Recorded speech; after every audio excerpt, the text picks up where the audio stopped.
Hello, fellow armchair generals. This is Gamer 1745 here, and we are continuing our playthrough of Panzer Corps II Axis Operations 1944. And we have completed the last mission, of course, and we now have a choice to make. Well, let's read what the choice is first before get into it. Rumors are swirling that Hungary is attempting to negotiate a separate peace with the Allied powers. German High Command, meaning Hitler, believes the only way to make sure Hungary stays in the fight against the Soviet Union is to occupy the Hungarian capital of Budapest and forcibly install a new pro-German government immediately. Your forces have been requested to participate. Will you join in the special occupation of Hungary or save your forces for more conventional conflicts that are now brewing? Okay, right. We're going to do the special operation here. Not going to skip it. So we will. Forces capable of fighting in dense urban environment will be required. So keep that in mind when you choose. Okay. Yes, sir, our forces are in position. The person at the other end of the line is speaking. No resistance so far. In fact, most of the Hungarians have. The person on the other end of the line is speaking. Yeah, well, it will be done. Oberst Wagner hangs up the phone. My general, that was confirmation. The main objective of Operation Margarethe is a go. We are to move into Budapest immediately. Primary objectives: capture all rail station flags. Here. Primary objective. Admiral Horthy must survive. He's in the train right now. Bonus objective, capture all bridge flags before the final rail station. Okay, so if we want to do the bonus objectives, we make sure we don't capture all the rail stations too fast. Leave one at least uncaptured. Bonus objective, capture all rail bridge flags before the final rail station. Okay, so this, don't know how that's terribly different, but I guess it's a separate objective. We could just do one and not do both. Our first and foremost pressing goal is to neutralize the Hungarian Regent Admiral Horthy. He's been distracted by a series of diplomatic measures that have so far kept him out of Budapest. His train is here approaching the city. It would be our best interest to detain him before he can disembark from his train in an attempt to rally extra efforts to resist our operation. Neutralize his Royal Hungarian escorts, but we must not harm the train carrying Admiral Horthy. We aren't here to make martyrs. While this is happening, our forces should move into the city to secure the transit hubs. Be on the lookout for these Hungarian army bases. Any new threats that are to arise will likely mobilize from these locations.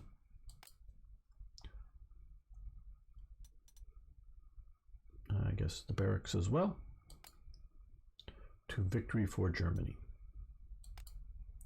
Okay, another decision here. My general, if I may interrupt for a moment, I think it would be you will be most interested to hear the news. I have one of the top scoring aces in all of the Luftwaffe, Hauptmann Gerhard Barkhorn, just finished quite a propaganda tour back home, and he and his squadron are due for a new assignment. There is a rumor going around that he has already been looking to transfer to join our fighter squadrons. Apparently he sees it as his best opportunity to maintain his lead over other top scoring Luftwaffe aces. I wonder how much how much they really thought in terms. I have not read biographies. Maybe they really wanted to, like, oh hey, I want to be the top guy, not just because they want to protect Germany or something, but just actually wanted the top score. Don't know. I firmly believe that this is a gift we should not overlook, and we should do everything in our power to get Hauptmann Barkhorn for ourselves. You have 2 commendation points. Would you like to exchange? Yes. And I do know. We also get this field repairs guy. They're again good because if you like here, I have no more reinforcements. I can no longer reinforce this KV2. I've still kept it around. It has some unique uses, and I hope to be good in this urban environment. What this guy does is it will repair 1 strength for every unit it did not attack. So just, if it takes like 2 or 3 in damage, just got to keep it from attacking for a couple turns. It can move up, as fire support, just so long as it's not actually engaged. So I have one of those guys in there. But also, if you're not worried about that, or like prototypes, could be air unit prototypes, or some such thing. It could just be a cheap way to repair very expensive equipment. One of the reasons you want to get this guy, most all of these true sort of heroes of heroes, or however you want to put it, they have multi-traits. Reduce unit slots by 50%. And that is critical. So, if you have like a 4 or 6 slot or whatever aircraft, down by half. Consolidator. Well, currently, I'm not sure if this actually can consolidate more than normal strength into a single unit, thus increasing maximum strength which unit can have by +5. That may be something we can do, but I have one of my disabilities that pick no overstrength units. Learn from mistakes. 3 times experience suffered for casualties, and that would be really good if you're putting it into a new unit or a unit that doesn't have a lot. Now, also the other thing here is he's famous, so he generates 20 prestige per turn just by existing. I don't know if this will help me. The unit that I'm going to put him in, this won't help me. So, but still, the reduced slots is worth it. All right. Okay. Now, menu. Load. I'm not going to put you through all of the lot of work that I did shifting. Primarily what took a lot of time was shifting all the heroes around so that we're sort of maximizing their effort to a reasonable degree. Most all of my units from the Corps have 3 heroes. A few of the artillery, I have a few extra heroes, but none of them would help the artillery, so they're not there. Right. Now, before we get into it, and if you're new around here, one of the big things I do is like to talk about the history around the games that I'm playing and whatnot. So I knew of some of the troubles beforehand, but I did some sort of deep dive, as in opening up Wikipedia and looking it up to sort of get what's going on. Now, it would be interesting to read. I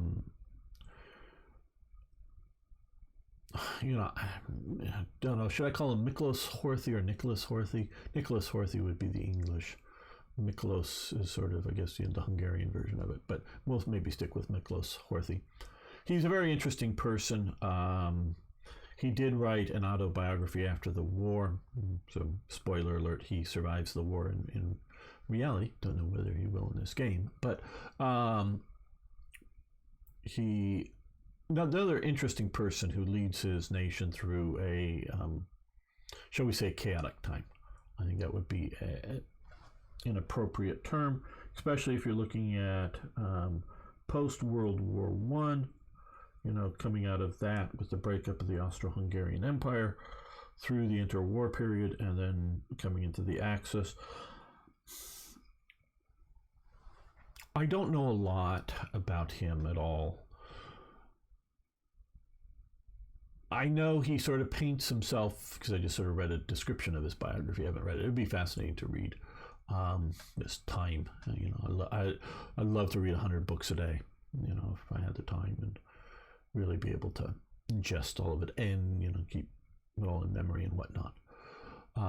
But yeah, I really would love to read 100 books a day. I love sort of a time warp thing to go down. I could just read books, not get hungry, not get tired, and just go through that, and then be done in 10 minutes, and then go on about my day. That would be lovely. He paints it, and I don't really know, as reluctantly that Hungary gets involved in World War II on the Axis side. I would agree with that general statement if we were talking about Romania.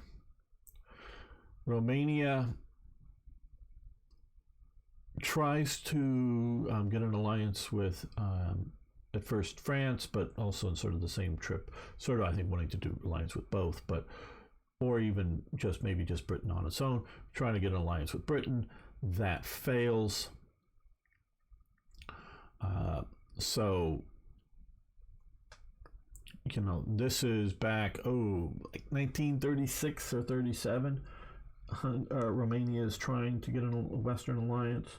And at that time, it's directed against the Soviet Union because Austria was still around, and Hungary and Czechoslovakia. So they weren't really like, oh my God, Germany's knocking on our door yet at all.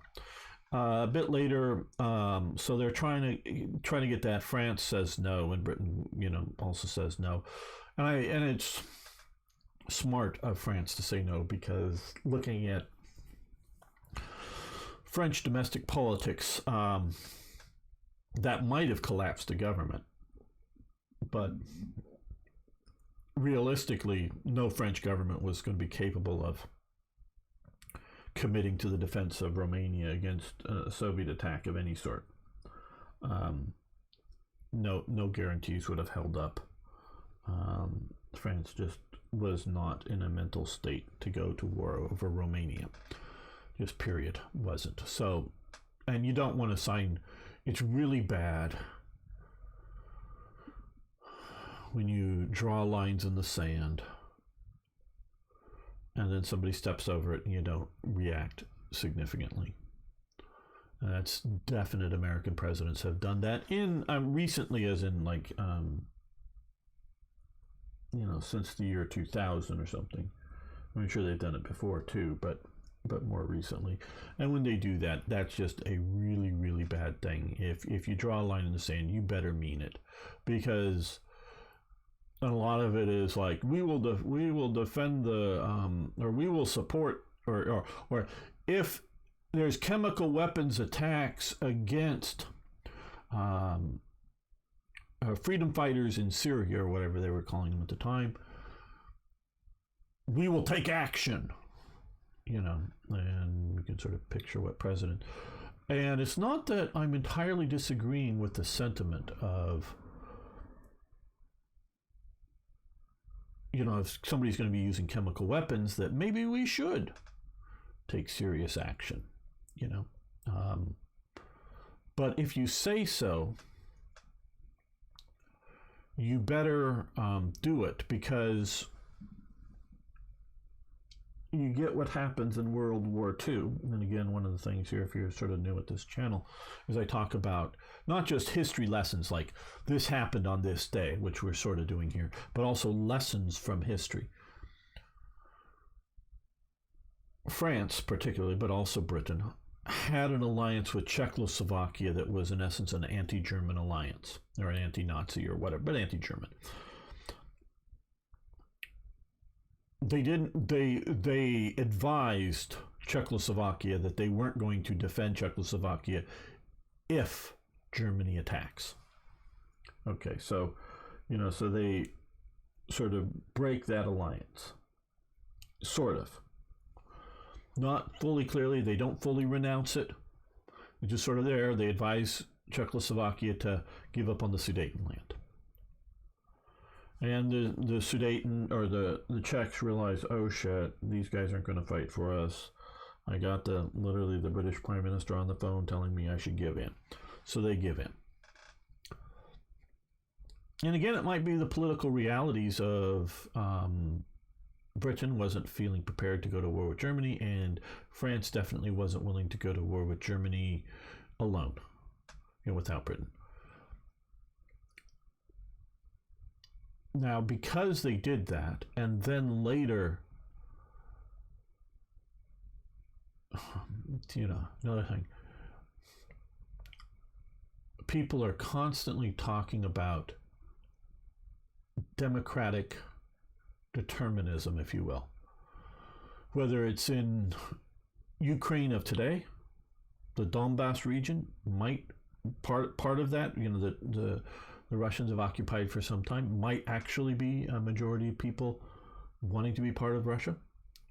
Crimea, which may or may not should have been given to Ukraine by Khrushchev or whatever, as part of the Soviet Socialist Republic.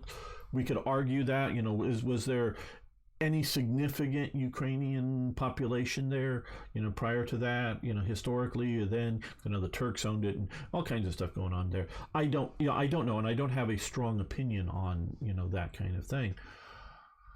And whether they should have, in the Russian acceptance post-Soviet Union of breaking up of there, should they have accepted that Crimea was going to be Ukrainian, or could have been an independent, nation of Crimea, or could have stayed part of Russia?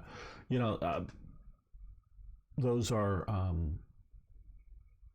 real questions, and so if you determine, and so there's real questions there, and I have friends on both sides of the border. All the people I know in Russia, and there's not many, and don't make it as being hordes, but the few that I do, they do not like what's going on, and have been a critic of Putin for some time. I mean, well before this.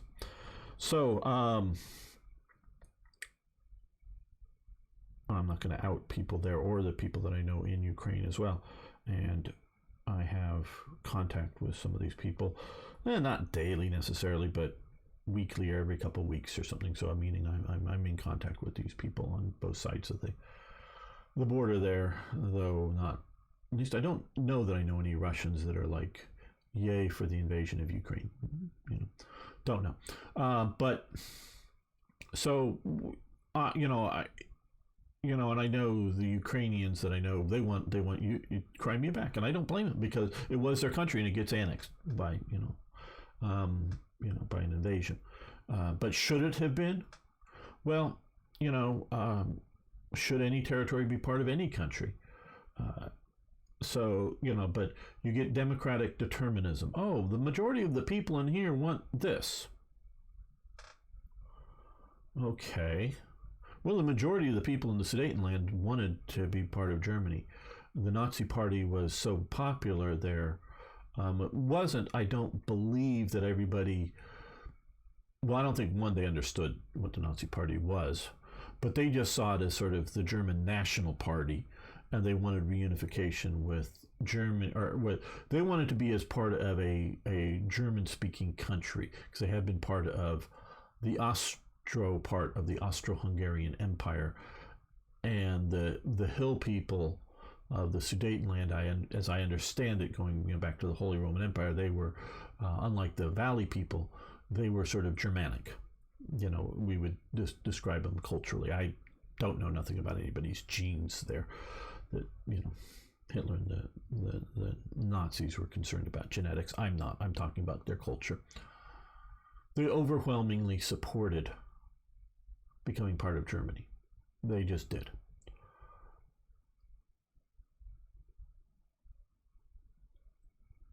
Should they have been part of Germany, or should it have stayed part of Czechoslovakia? Well, when empires break up, though, whether you want to look at the Holy Roman Empire, of the Middle Ages, or the Renaissance of the 18th century, or the various Napoleonic and post-Napoleonic German Confederation of this or that and whatnot.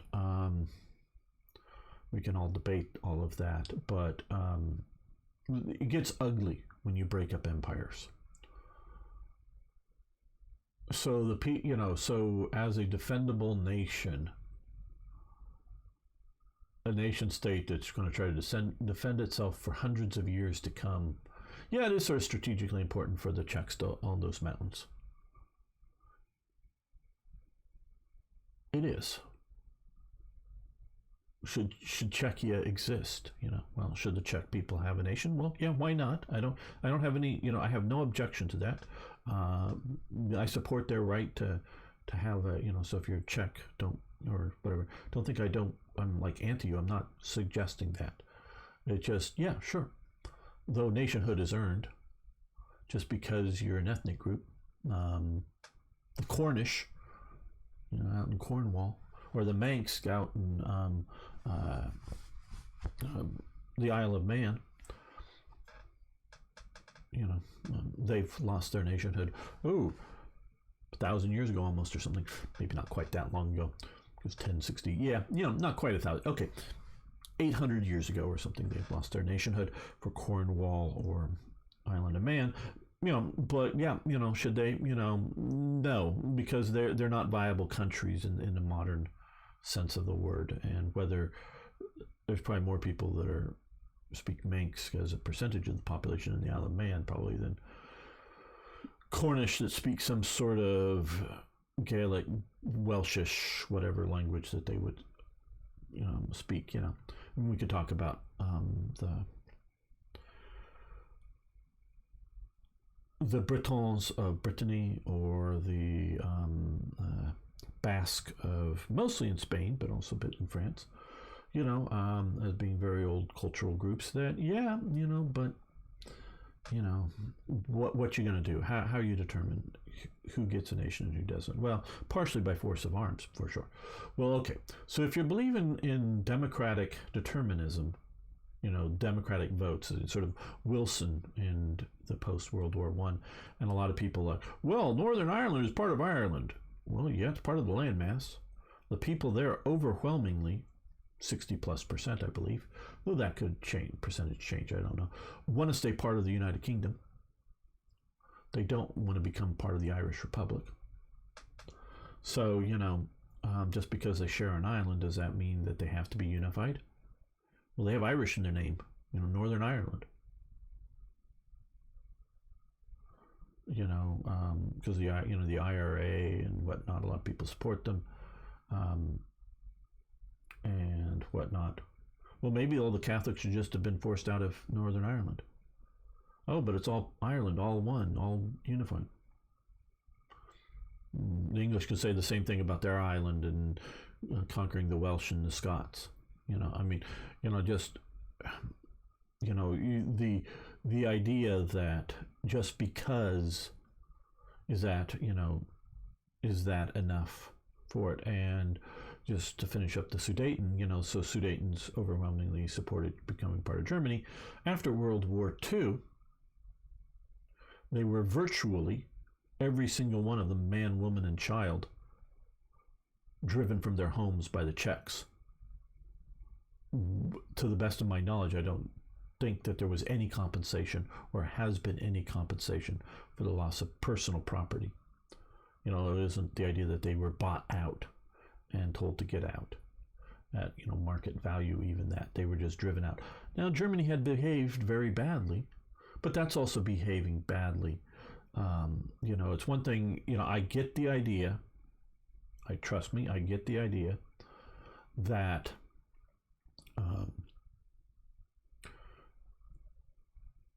if you have a significant group of population that at their core do not want to be part of your country, well, maybe you need to get rid of them. Not kill them, but get them out of your country, especially if it's irredentism, that they're sort of part of a population of a nearby country.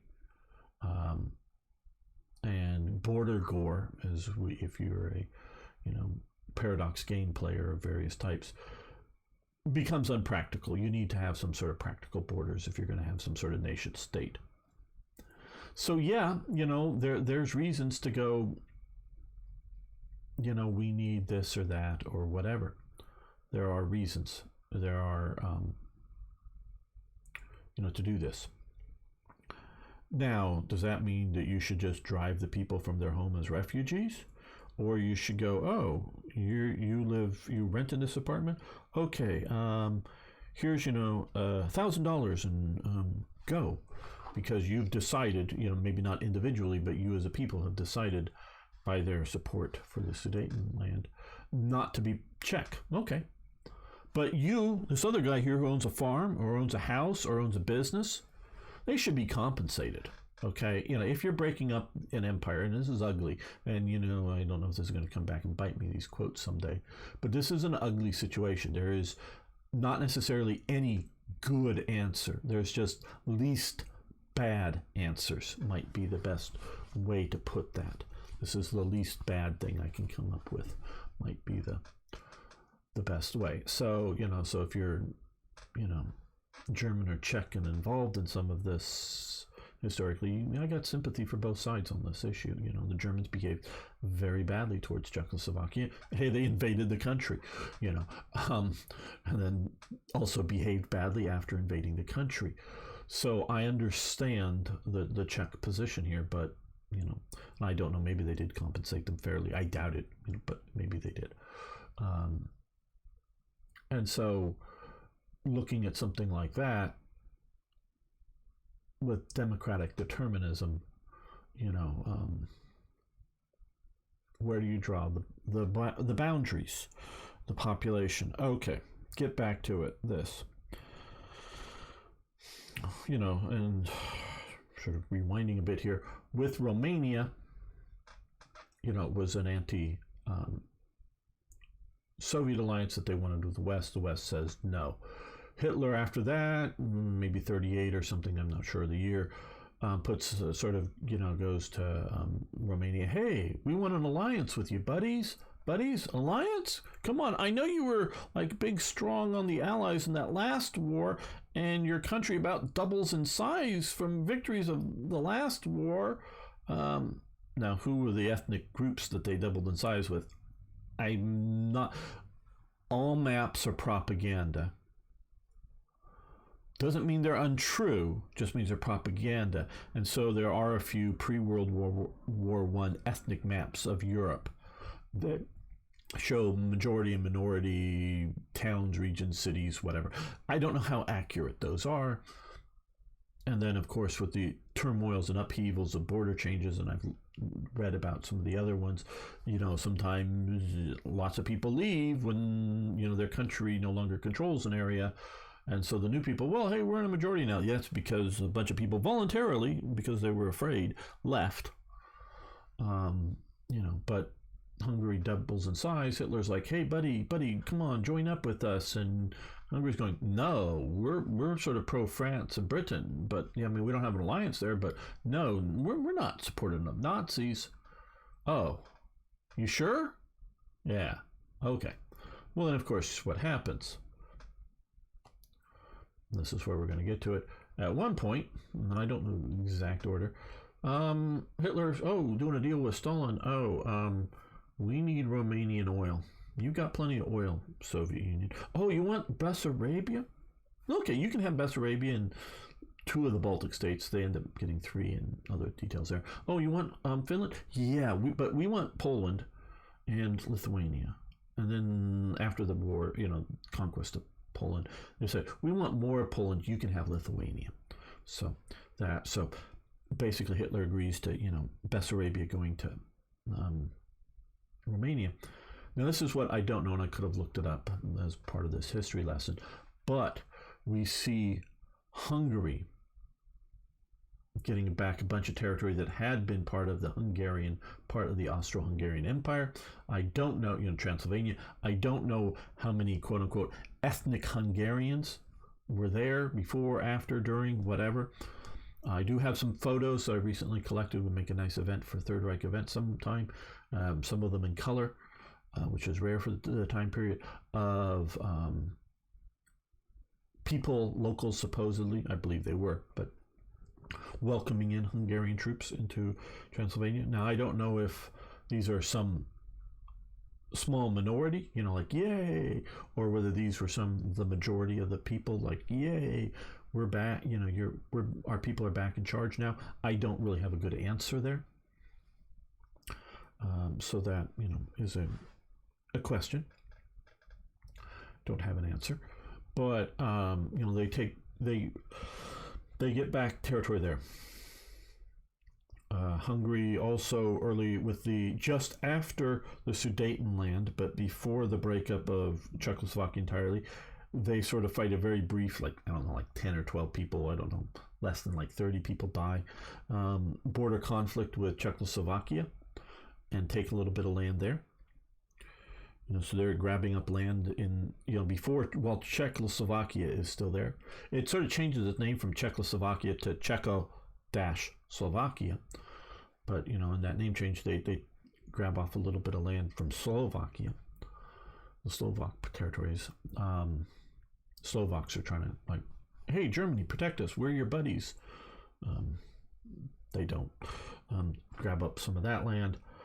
And so, happily, they're not yet really, I don't know, because Poland's also grabbing a little bit of Czech territory at that point too.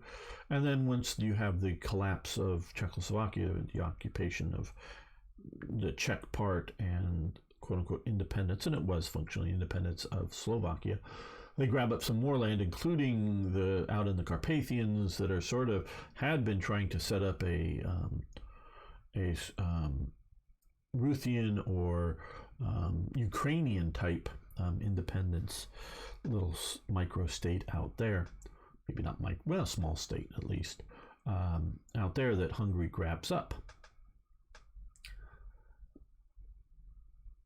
I don't think yet they're necessarily they're heading into the factions with being part of the Nazis, in my opinion, at this point. Now maybe they want their cakes and eat it too, meaning not be aligned with Hitler, but pick up the crumbs off that are falling off the table, but not be aligned with them, with the Axis kind of thing.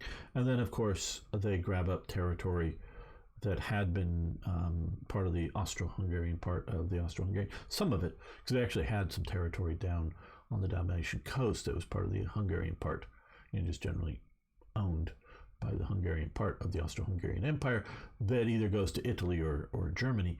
But they grab up some more territory when grabbing up Yugoslavia, and so Transylvania. So the country, seems to about double in size before Operation Barbarossa starts. So by the time Operation Barbarossa starts, I am not granting the idea that the Hungarians are reluctant allies of Germany. Horthy, as far as I can tell, and I know people throw around the fascist word a lot. Fascism is a particular ideology. He is definitely an authoritarianism. Now, if you want to throw around authoritarian, fine, and I would grant you that as for Horthy. I would grant you that entirely, and that's maybe what people sometimes mean when they say fascist. To the best of my knowledge, he is not a fascist and doesn't have any fascist sympathies, again, to the best of my knowledge.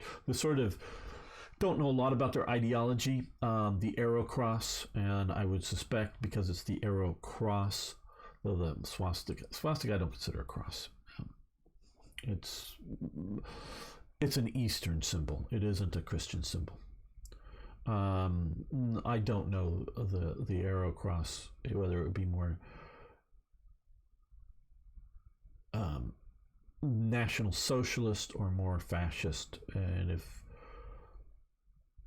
there's different ideological elements more than just the racism that a lot of people, and you can again some of my other videos if you're sort of new here, where I go into how the fascism and National Socialism, without discussing race, are different ideologies, and they are again both totalitarian. Now, totalitarian and authoritarian are two different things. They're a degree thing. Totalitarian is more extreme than authoritarian. To a degree, and there is very significant evidence of Horthy doing well before Operation Margarethe here. Before that, there weren't Jews being deported. After it, there were starting to be Jews being deported out of Hungarian Jews out. And Horthy, with only limited effects, is trying to stop that. So I don't know that he has any great love or desire or support of Jews or anything like that, but he does not appear to be he is not an extreme anti-Semite. I don't know that, again, that he's some great hooray for the Jews or anything, but he is, as far as I can tell, not an anti-Semite. The Arrow Cross people very well maybe.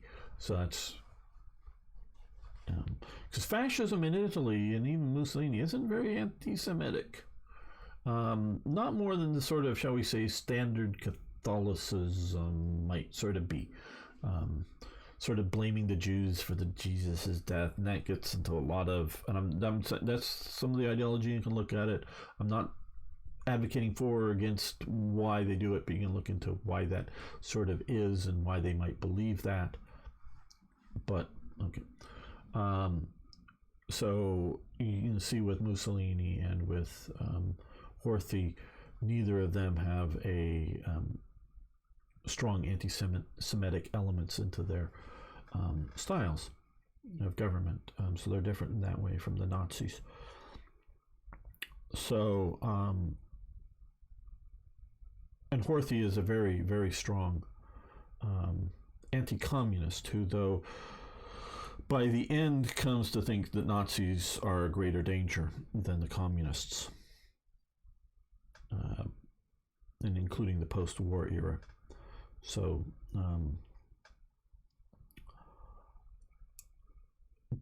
because the Nazis are not just authoritarians or anti-Semitic fascists or something like that. Again, fascism is an ideology. National Socialism is an ideology, and they both have different economic ideologies if you actually start digging into it. I know a lot of people, well, I don't care, I hate both of them. Well, fine, yeah, hate both of them. I don't like either of them, but they're different. They're not the same. That's, a passenger car is not a truck, but yes, you can build a big passenger truck, if you will, or a big passenger van. The van is sort of a truck, yeah, sort of, so, just because they have 4 wheels and 4 doors doesn't mean that they're the same thing. Yeah, they're all vehicles driving on the road, true, but, definitions do matter. All right, so,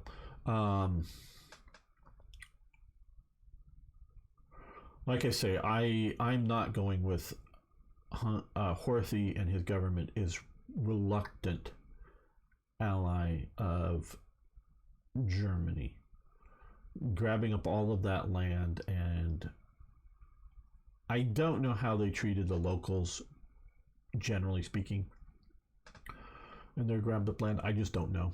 I'm not suggesting they treated them well or treated them particularly badly. I don't think there's a lot of out and out massacres or whatever. There might be a few, but I don't know. So, they're definitely there. So, I don't agree with that. But the war isn't going well. In March 44. Unlike a lot of the German hierarchy, both military and political, Horthy realizes, I think, that Germany's going to lose the war. He is not counting on the Führer to bring up some new super weapon to win the war for his side. He realizes that it's going badly. So he allows the Hungarian Prime Minister, Miklós Kállay, who's been in office, I'm just looking at my Wikipedia thing brought up, from 1942, and it proves that he is secretly negotiating with the Allies for a separate peace. Now, I don't know if that means, when they say Allies, I don't know what that means. I don't know if that means he's talking to Soviets, talking to the Americans or the British. Is he trying to peace out with the Americans and the British and sort of withdraw and sort of hope the Soviets don't invade him, or is he talking to the Soviets? I don't know. He's trying to negotiate a separate peace. The Germans do find out about this. I'm not going to go into some of the details of sort of inviting him around and interrupting this other thing, but Hitler sort of distracts, basically, and gets Horthy out of Hungary, and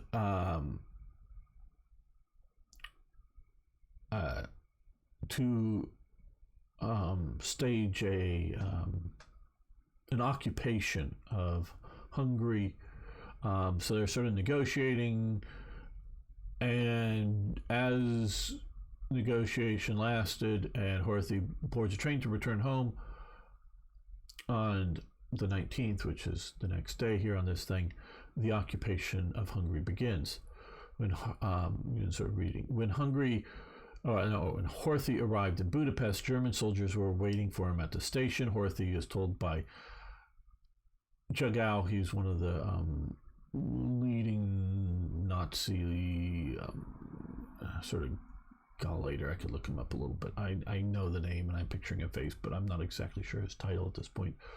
I believe he's from the SA, and I think he is maybe I don't know if he's the actual ambassador to or special minister. I think he's an SA man.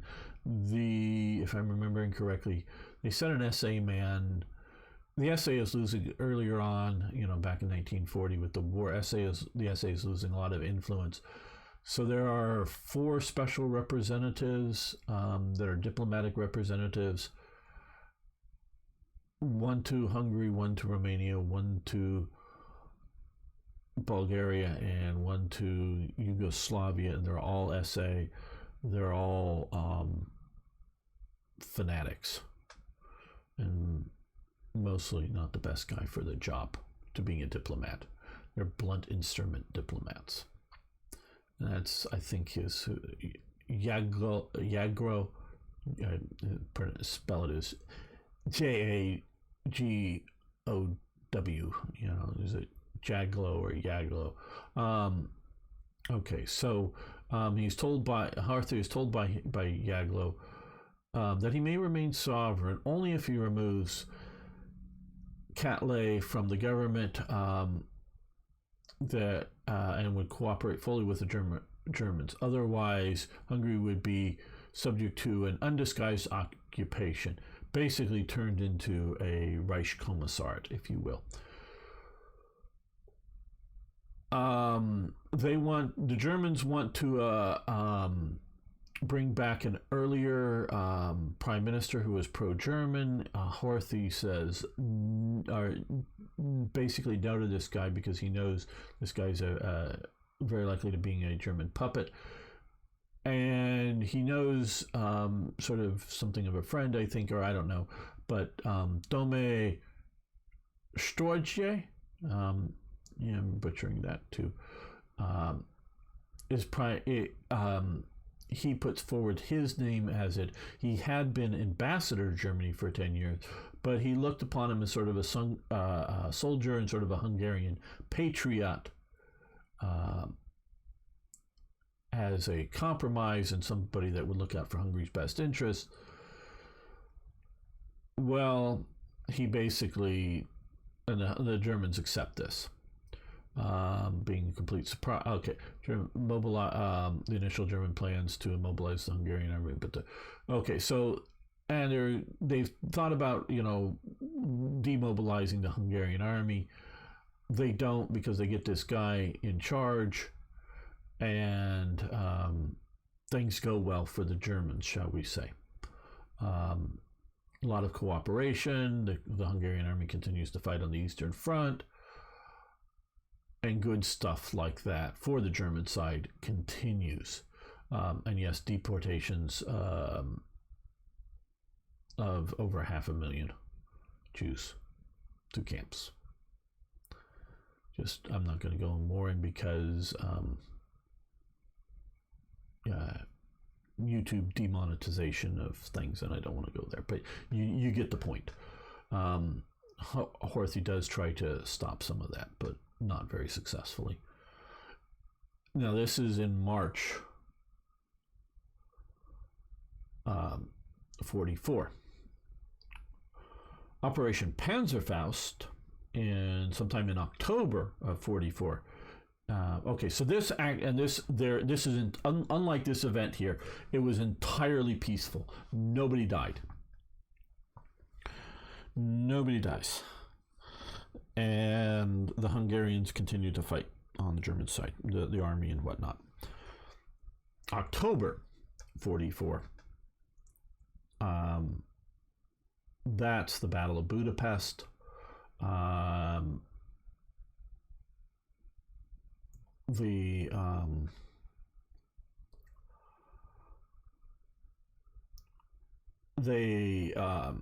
The Germans capture Horthy's son, force him to approve whatever, but he's already basically he considers himself out of power at this point, and the Arrow Cross is put in charge, and it really becomes sort of a German puppet at that point.